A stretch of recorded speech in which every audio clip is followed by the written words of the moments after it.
you guys. Thanks so much for sticking around. My name is Catherine Van Meter, and I was the assistant director on this project. And Village Theater wanted to have a series of talkbacks that dealt with a variety of the topics and subjects that were in the play, and specifically ways to tie the themes of the play to our local community here in Seattle. I would like to introduce to you Lauren Davis. And Lauren was a Fulbright scholar who lived in Ghana for several years. Can you just start by explaining what a Fulbright scholar is?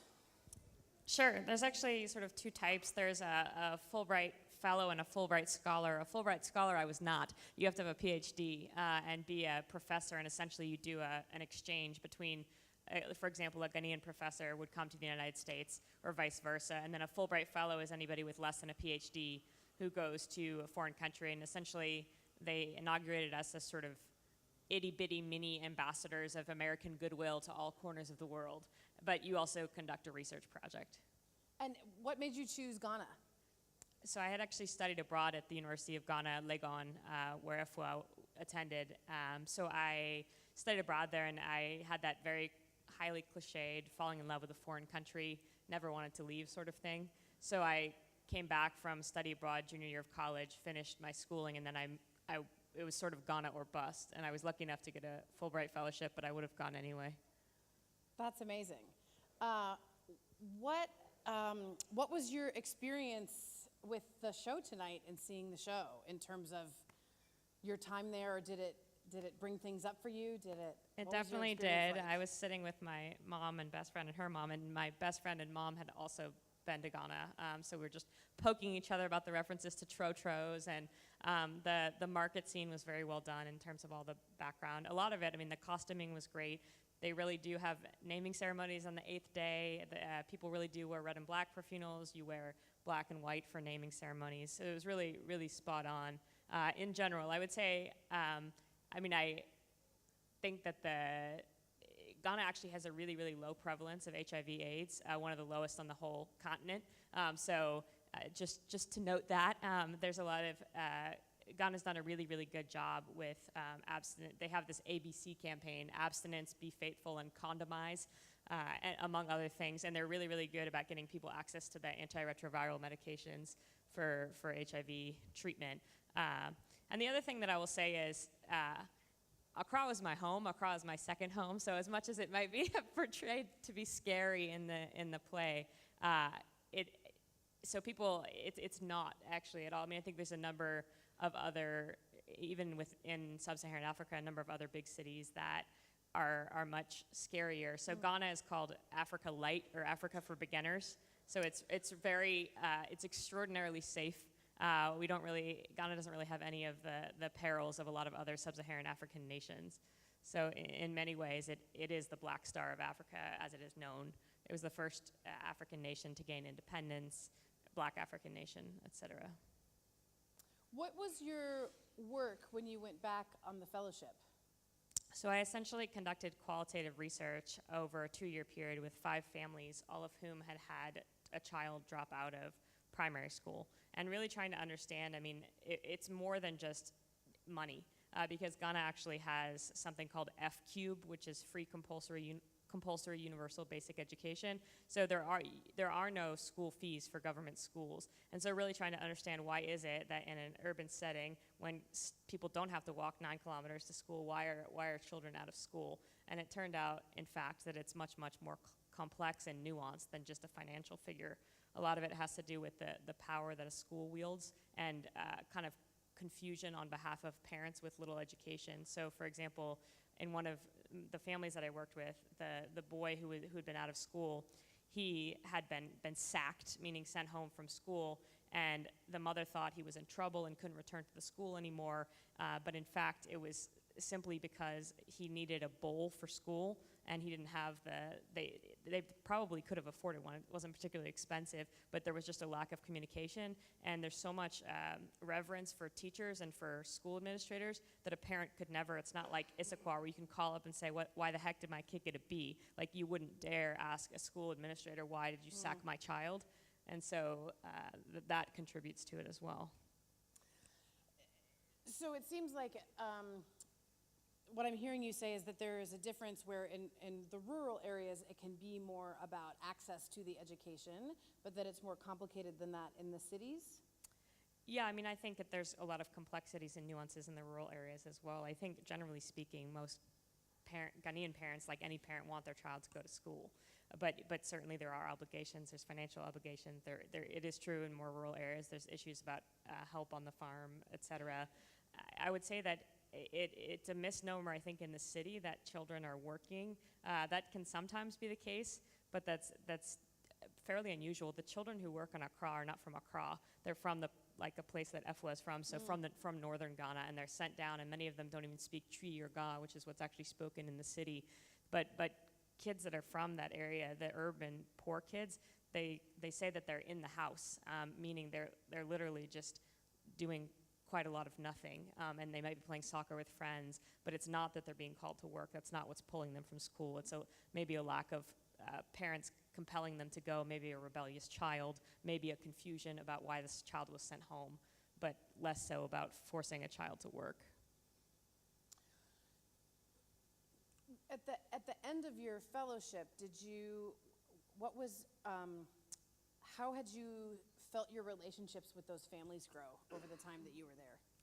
Well, they certainly became a lot more than my research subjects. I mean, I still go and visit them when I return to Ghana, and go to each family and say hello and see the kids and see how they've grown.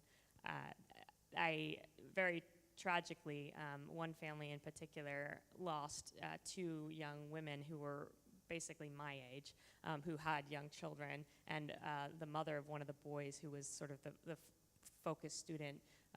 Both his mother and his father died a week apart. His mother from alcoholism and his father from sickness. Unfortunately, in Ghana, there's a lot of poor families don't have the funds to truly diagnose properly, and so don't really understand what the underlying cause is, and people die prematurely and of really unfortunate reasons. So that was really, really hard to see. I went to the funeral of, I was born September of 1986, and I went to the funeral of a girl who was born in December of 86. So she was just 3 months my junior, and she had young children, a young girl in particular who I'm very, very fond of, and who's fond of me. Sharifa is her name.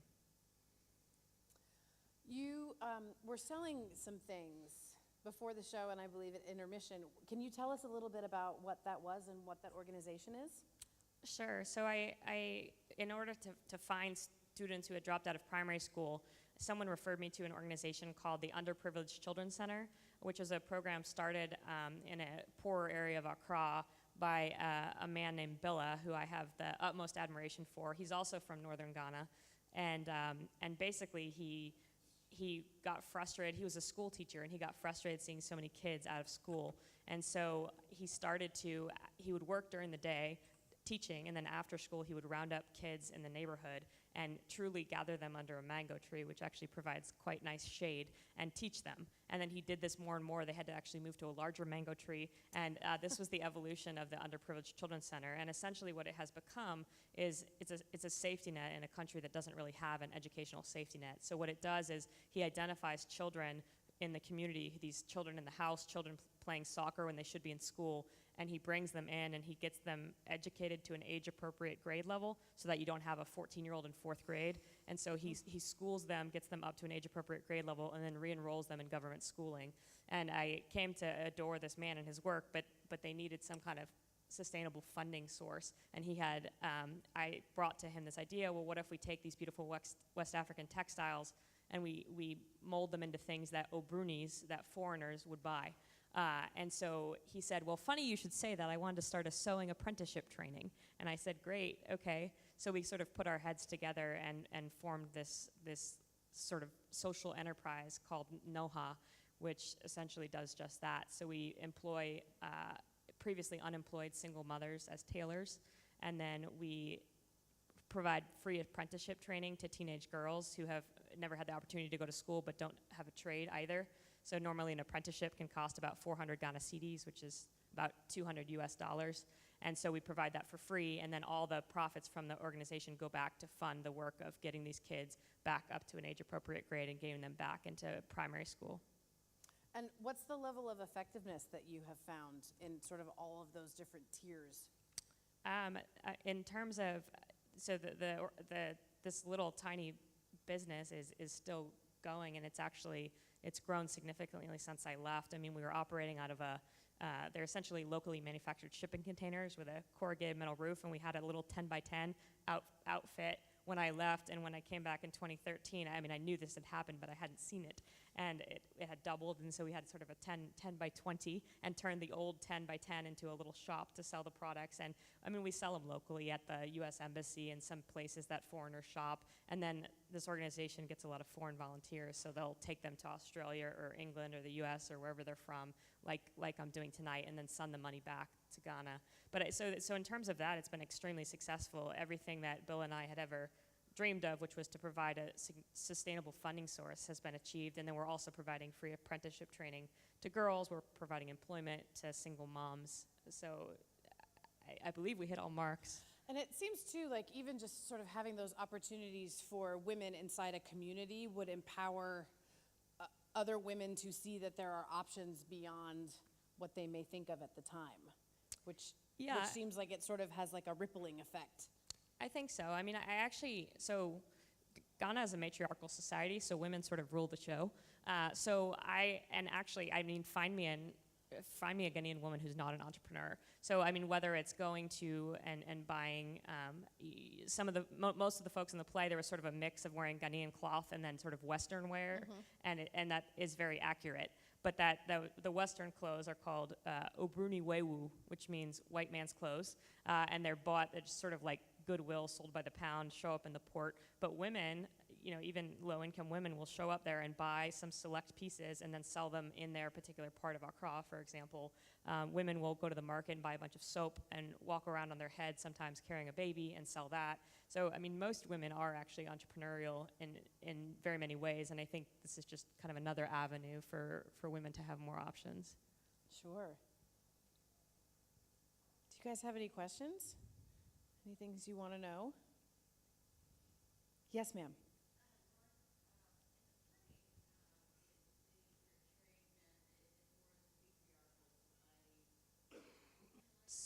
So it depends on the ethnic group. So it's kind of interesting. So the Akan people, which dominate Ghana, it's about half of the population, that ethnic group, and they are a matriarchal society. But in northern Ghana, it's different. So there's a number of ethnic groups up there. The largest ethnic group is the Hausa people, and that tends to be more patriarchal in northern Ghana.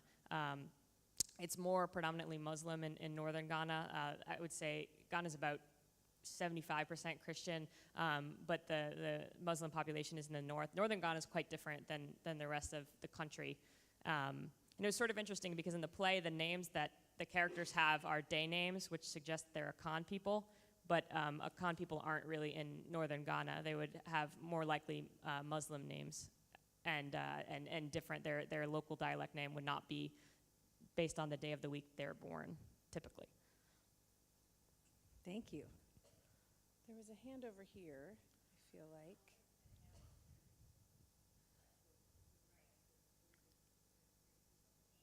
Mm-hmm. So the question was, is the naming ceremony specific to Ghana? That's a great question.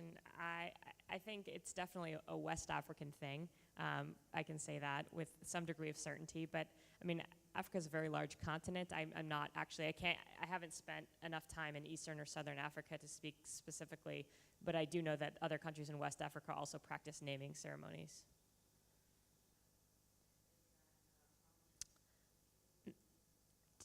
Not that I'm aware of. I mean, frankly, I would almost say that there's a bigger sex trade in Yakima, Washington than there is in Accra, Ghana.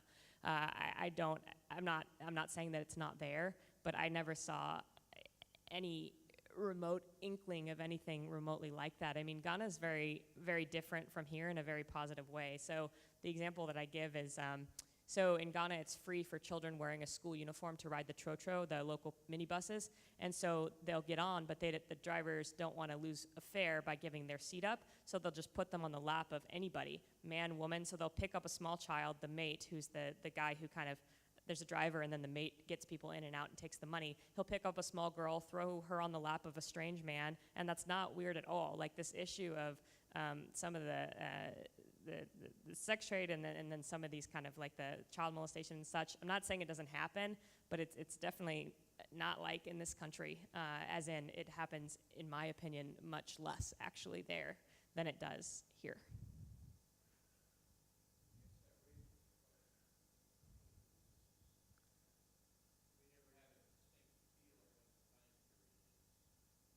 In the play, at the very beginning, it's 2000. Sure, absolutely. I mean, the play begins in 2000, and then when she graduates in 2005. And it was interesting to hear you speak earlier about how that Ghana currently, and when you were there, was not highly prevalent in terms of the AIDS crisis. So I know that the writers of this piece were specific in the research that they did, which actually makes me wonder if they have been able to have progress in terms of that since 2000. Could be, yeah, could be. I just know that since my time there, which began in 2008, Ghana had one of the lowest rates, and Sure. There was particular regions that had higher rates, but generally speaking, pretty low. I have a friend of mine, a Ghanaian friend of mine, his father worked on sort of the HIV/AIDS awareness, and he would literally like throw condoms around. I mean, it was pretty openly discussed. Yeah, and I wonder if there's something about this piece that was sort of set at the very beginning of Could things be, being I don't, yeah. talked about. Could be. You saw the poster in the market scene that said something about have fun but be aware of AIDS. Like that sort of messaging is still out there. But the messaging shifted. So I mentioned that ABC campaign.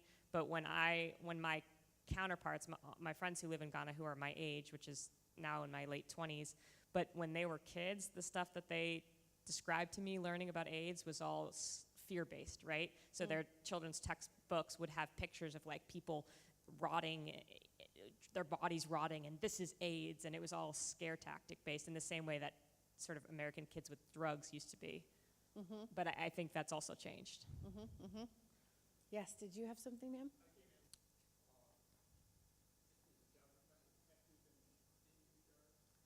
So Ghana actually has one of the strongest governments in the whole continent, particularly sub-Saharan Africa. So Ghana's had multiple successful changes of power, all democratic elections that have been kind of internationally supervised. There was one president, J.J. Rawlings, who was there for about 20 years, and he was voted out of office, and there was this, everyone sort of fell silent around the globe thinking that there was going to be a coup and there was going to be a war, and it never happened. He quietly stepped down, and ever since then, there's been successful changes of the NPP and the NDC are the two big political parties, and they flip-flop peacefully. And so Ghana is really a shining example in terms of democracy, and everybody votes, and everybody's encouraged to vote. When you vote, you have you vote with your thumb, because some folks can't read and write, and so you vote with your thumb, and everybody walks around and they have their black ink on their thumb. But I will say there's significant issues with corruption. I can't say up to what level, but certainly within the ministries. So essentially the executive branch ministries, Ministry of Health, Ministry of Education. I'm talking lower level folks. There's some issues with corruption. There's issues with police corruption. I sort of shuddered when I saw the Ghanaian cops, because I definitely had a number of run-ins with them that were not so fun. So did my friend Sarah, who's here, was with me in a couple of those lovely interactions with the Ghanaian police. But again, I think we're talking about what we call retail corruption. So a couple bucks here, a couple bucks there. In this case, Ghana cedis.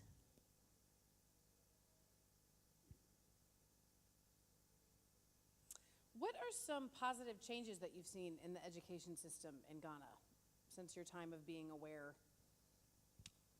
I would say that they're trying to crack down on kind of some of these. So I mentioned free, compulsory, universal basic education. That's true, but there's a number of things that are still keeping kids out of school. So, for example, there's something that talk about retail corruption. So teachers are not paid very well. One thing that was sort of interesting about the play, and again, much of the play was very accurate, but one thing was interesting is that she went to the University of Ghana and she graduated valedictorian and became a teacher. So that's extraordinarily rare. Typically, if you become a teacher, that means you went to teacher training college, and that means you couldn't get into university. So you're not very happy about being a teacher, typically. And you go to teacher training college, and so teachers are not super excited about being a teacher. They're paid really poorly, and so because they're paid really poorly, what happens is they derive ways to make additional funds. And so one of the really common ways is extra classes fees. So you're not allowed to charge for the school day, but what they'll do is they'll only teach half the material, and then they'll require the kids to pay 10 pesos, 20 pesos to come and stay for a couple extra hours and learn the other half of the material. And it's technically optional, but it's not really. So kids will get caned. In Ghana, corporal punishment in government schools is pretty common, so they'll get caned, small thin stick on the hands or the buttocks for not paying the extra classes fee, and they're very often sacked from school for not paying the extra classes fee, so they can't attend any of the school at all because the teacher feels like they're not getting their extra money in their pocket. So trying to crack down on some of those issues to make education truly, truly free and more accessible has been promising.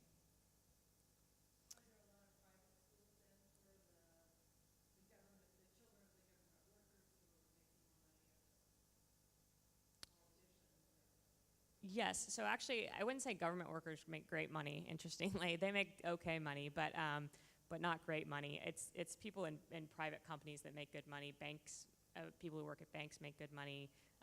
In Ghana, when I was there, they discovered oil, and then they also liberalized their gold mines recently since I've left. So there's money in those industries.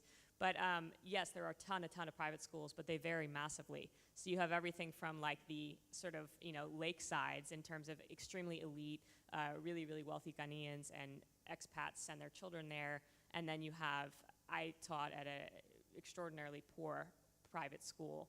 And it's sort of interesting that it seems contradictory because the parents had to pay school fees, but they were really, really minimal. This was in the capital, and like a mile from the University of Ghana, but dirt floor, corrugated metal roof, pretty dilapidated school building. And so there's a huge range in private schools, but yeah, there's private schools out the wazoo. They're everywhere. What are some things that people can do in our community if we want to sort of help shepherd educational access in countries like Ghana? Sure. So there's actually, very coincidentally, there's two organizations that are actually based here in Seattle that work specifically with children in Ghana and primarily related to education. So the first one is called Dreams for Orphans, which is an organization that a friend of mine and colleagues started. It was actually started by a number of Delta flight attendants who ran flights to Accra, but are Seattle-based. And so they work with kids. They primarily started with Osu Children's Home, which is the largest state-run orphanage in the country, and they've kind of branched out to other orphanages, but providing kids in orphanages better education access. And again, they're based in Seattle. Their founder lives in Queen Anne. So it's kind of a neat Seattle-Ghana tether. And then the other one that comes to mind is Point Hope, which was actually founded by Delilah, as in the radio show host Delilah. She's on Warm 106.9 and nationally syndicated. And they work primarily in Budaburam, which is a Liberian refugee camp about 45 minutes west of Accra. But they also work in other communities in need around the country. Thank you. Any last questions? Well, thank you so much for being here tonight. Sure. Yeah, thank you. I'm from Issaquah, so it's really special to be able to be here. And thank you guys so much for staying. Enjoy the rest of your Sunday evening. See you soon. Thank you.